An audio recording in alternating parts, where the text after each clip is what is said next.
I'll show you what I'm up to. I'm battening out these rafters. It doesn't have to be a continuous batten because what's going in here is rigid.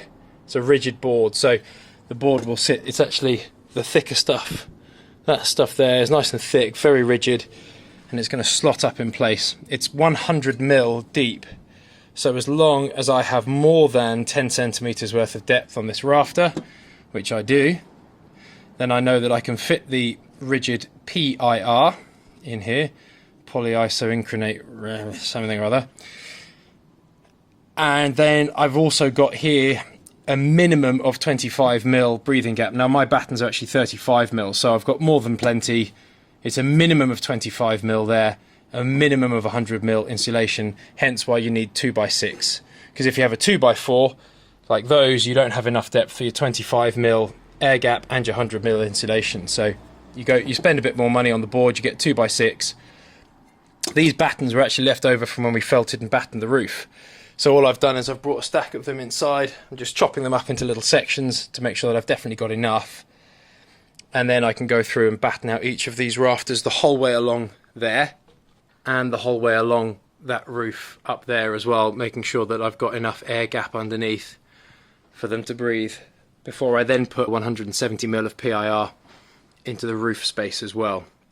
That breathable gap there is to allow any condensation that happens to get through the roof, either from the outside, any moisture from the outside, it can trickle down, or any condensation that comes through the building can then trickle down there and out. So it's a bit laborious, a bit time consuming. I'm just chopping them up with a jigsaw and then nailing them in with a nail gun at various intervals that give me plenty of space. What I'm going to have to do on these bits, because these are the old rafters and these are about the same sort of thickness, but they are shallower. So here I'm going to have to fill out a little bit more. I'll have to cut it narrow here and then overboard it with a slightly wider section, or notch it out or something. I'm not entirely sure, but I'll have to fill in those gaps here to make sure that I've got 100 mil. And then it does need to be continuous. Now what that means is you then put a layer of overboard over the top of it, which is what this thin stuff is for, this 12 mil stuff, the whole way along the rafters. I don't have to do this for the internal studs. Those are just going to have that mineral wool insulation over there. And you also don't have to do it, you don't have to have a breathable layer on the external wall either. It can just sit tight up against it. So that's my job for the morning. Fairly dull, not particularly exciting job, but very, very important. So I finished battening up on the inside of these rafters so that I can put the PIR in here. What I had to do was secure a 2x9 to this beam here so that I could stand up and get it up into these little gaps here. So you know that massive bunch of, let me get down. So you know that massive bunch of battens that I had sat along here? I'll show a clip now of that. Well, all of that is gone. And that's after I've chopped it up into these tiny little sections. At first I was doing it in quite big strips. And then I thought, why? This stuff's rigid. I can actually do it in much smaller sections. And they increasingly got smaller and smaller as I started to run out, and then I've ended up with these. So much smaller than those, but they're very secure. Even just one nail. I mean, I was wasting nails and I was wasting wood. You know, a single bit that wide with one nail in the middle is perfectly sufficient. Because it's not structural or anything, it's literally just to pin it in place. But that's all done across that sloping roof the whole way along, which is good, because the depth that I need for up here is different anyway. They want a minimum of 50 mil from the top, and those are only 38. So I've got some old timbers here that I can actually rip down using my saw. I can rip them down so they're the right sort of width, and then I can pin them up all the way along here, nail them in, and make sure that I've got the depth. I have just finished cutting all of the little strips of wood, 25 mil, in the workshop. I set up a stop, and then just repeat cut a whole load of offcuts of wood, a couple of bits of that, a few extra bits that I had kind of lying around. It's why I'm loath to throw away pieces of wood, because you never know when you're going to need it, and a load of these strips have been sat in my workshop for 2 years, 3 years or more, drying out, and now they're in perfect condition to be used. So I didn't bother filming it because it's kind of dull, just repeat cuts, but this is what I've got. I'm going to carry it up and put it in place. Right, I've built a little bench, very rough and ready, but incredibly sturdy. 2x6s with a 2x9. I didn't have a 2x9 on that one, so it's a 2x4. But this thing is as sturdy as you like. It's not going anywhere. So I'm very happy with that. And it gives me access up here now. Gives me access up here to show you exactly what I'm talking about and to install all of those little battens. I'm going to cut them up into short sections, tack them up here like this at various intervals so that I can then install the PIR up in here. So you can see what I mean by putting these little stop blocks up there. They're just tacked in place. They're all the same size, so all I have to do is run them along the top, make sure the top lines up with that line there, and then we're good to go. Doesn't really matter if they split or anything, they're not structural. So I've got to do that the whole way along here, so I'll put 3 in each of these spans, another 2 in those, and we're done. What I'm going to do now is cut some insulation, the big PIR, and start sticking it up in these spaces. I haven't put any in these ones, but the rest of them go the whole way along, so I'll fill that last one. They're between 36 and 35 centimeters wide, so 360 to 350 mil wide. And I'll show you a quick technique for scoring and then cutting the rigid board PIR. You work out how far across you want to go. So in my case it's 36 centimeters, and then you can run that edge up against there and then effectively just push that in and run it down, and you will score the board at the width that you want to be at. You do that the whole way down, and then you've got a line to cut against. Another thing that you can do, which I think is very worthwhile, is have a 2x4 or something that's the same length, or the best part of the length that you want to cut, and that way you know that you're going to be cutting plumb rather than cutting at a slight angle by accident. So I'm going to go get a little piece of 2x4, I've got plenty of it kicking around. I'm going to score this and then I'll start cutting. I'm not going to do each one and then install it, but I wanted to show you how snug it is. It's holding itself up there very rigid. It's pretty level up against there. So that's pretty good, I'm pleased with that. So now I've just got to do it 85,000 more times. And then there'll be 12 mil of overboard PIR, 12 mil of plasterboard, and then there's enough space in there for a recessed downlight. Slow progress on this. This one here is made up of all other little cut sections. It's fine because I'm going to tape all of those joints up, so that doesn't really matter. I've gone the whole way along on that section. I'll need to do a couple of cuts in here because that stud wall is blocking me from installing this one as one single piece. I'll have to put it up as 2 separate pieces and then tape it. And I've started along here. I need to do these ones. This is really slow, messy going. It is easier to measure, cut and install rather than trying to set them all up, because each of the joists is ever so slightly different. Oh, not my favourite job, I got to admit. This is not a job that I particularly, especially enjoy, but it's got to be done. And you know, there's not, okay, there is quite a lot left to do, but we're getting there. Once I've finished all of that installation, what I'll probably start doing is running some of the electrical cabling, because then I can get all of that insulation in and down in between the joists. And if I put the cables down first, tack them in, and then put the insulation down, it's going to be much easier. Weather's getting pretty grim and miserable out there now. It's the 17th of October, and yeah, the weather's starting to get a lot colder, a lot wetter. Thank goodness for that tin hat and the monoflex. Things are coming along. I've done all of this row the whole way along and behind there. That goes the whole way along. So all I've got to do is tape some joints.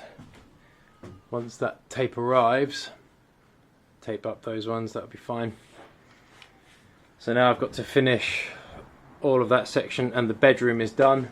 I've got to do the bathroom and the hallway. What I've been doing in this instance, again, I had a lip here that I had to get over, so I had to cut it in half and put one in and then put the other in. And once you've taped the joint, you would never know. And same with here, you know, I've used up extra bits. That's absolutely fine. You tape the joint, you know, you've covered 99% of the space. It's absolutely fine. So there's no issue with that. So I just thought I'd show you something a little bit clever. Well, I think it's clever because I did it, but this is kind of thinking around corners a little bit. When you've got very, very narrow spaces like this, occasionally you can get ones into the side there, but occasionally you can't. Now, the reason I was able to get that one is because it's underneath. It's very easy to access it, and it's just there as a support to stop it from dropping. But you also need to have the blocks at the top to stop it from going too high.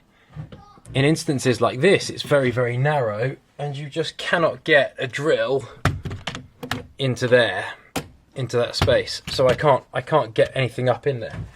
Now, I can, however, go this way. So I've put one up there. But at the other end, obviously, I've got my vented soffit, and I've got the barge board and the fascia and all the rest of it. So what I've done is I've taken some lengths of wood, but I have made sure that they are exactly the length to the bottom of this stop here. I've got two of those, and what I did is I went lengthways and attached them to the outside, to the piece of wood there. So now I know that those stop exactly at the bottom of that piece of wood as if it was on the side. So all I need to do now is fill this length with one continuous piece, and I know that it will sit flat and level the whole way along. So what I've done on this bit is I've basically just put a little packer back here, because I don't know if you can see, but I've got my vented soffit there, which needs to have airflow coming up and then over and above this. So I can't have the insulation going all the way to this back section here. But equally, I don't want to leave a big gap here underneath the insulation for the vent to come over. So what I'm effectively doing is creating a little channel where airflow can come up here, across the top of the roof, and down and along as it would do normally. And then I can just put my section of insulation here up in and fill this spot. And you'll never know that that gap is back there, but it allows ventilation the whole way along. So that's the outcome there. And then I can tape that joint in the corner, tape the joint all along there, and it's secure and warm. I have finished the main portion of the bedroom. I have a tiny, tiny little section here to do, just that little strip there. But after that I'm done. You can see that I've insulated all along there, but I've only gone up about that much, so that there's continuous vented space, but there's no air coming in here. I now have to do the whole of the bathroom and the hallway. Also in here I've got to leave a big gap. This is the bathroom, that's the air vent, so I've got to leave a gap for that. That's fine. And I've got to install these little stop blocks. The stop blocks are so helpful. You can just bash the thing up and just keep bashing until it won't go any further, and it's a consistent distance the whole way, as you can see. So those things make a real difference. So I've got to install those up in here, and then I can finish installing this PIR. Then I'll start running some cabling. Well, I'll clear this, run some cable, some electrical cabling, twin and earth, and I'll start drilling some holes for the downlights. So I've done just a couple here in the bathroom, first one, and I'm doing the same thing here with the barrier at the back, and then I've done the hole there. So I'll tape a lot of the inside, if not all of the inside of that. But don't forget, you've got the flexible chrome collar that goes up in between this, up out into the roof. So there's very little moisture that actually goes into here. It goes straight out, straight out. And you can see I've done the rest of the insulation like this with the little backstops. So a bit more to do. Rest of the bathroom and the hallway. So the bathroom area is now finished, which is good. It's all insulated the whole way across the bedroom and the bathroom, which is really, really good. So I'm very pleased with that. Now I've just got to use this last little sheet to fill that gap, those gaps there, and then I can start on the roof. It's quite a slow process, to be honest, this whole thing. I'm quite looking forward to having this finished so I can move on to other things. Not long left. It's the end of the day. It's only 4:10, but I've done all the insulation on the flat roof section. That's the bathroom, that's the hallway, and this is the bedroom. So the flat roof is now completely insulated, which is really good news. I'm very, very pleased about that. That will really help. And the process from here should be fairly quick, because unrolling this stuff and sticking it in the walls takes barely any time at all. It's really quick because it just smushes in there. What I'll need to do is notch out, drill out some holes up in here to run the cabling for the lights and figure out where I want those. So I'm going to do some sketching up tonight, I think. I'll just draw out on a piece of paper exactly what I want. I was looking online. It's quite helpful actually online. They suggest having lights closer to the edges rather than the middle of the room, so that the walls get lit, so the walls bounce the light and reflect the light as well. So typically when you're in a hotel or a building or somewhere like that kind of does this, you know, professionally regularly, they'll have the lights closer to the edge than they will to the middle. So I'll consider that.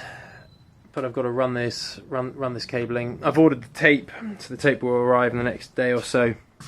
It's only cheap, costs £3.50 off Amazon Prime for the foil face tape. I can then go around and tape up some of these little gaps that I've got to fill in, and then I can start running the electrical cabling up in the roof.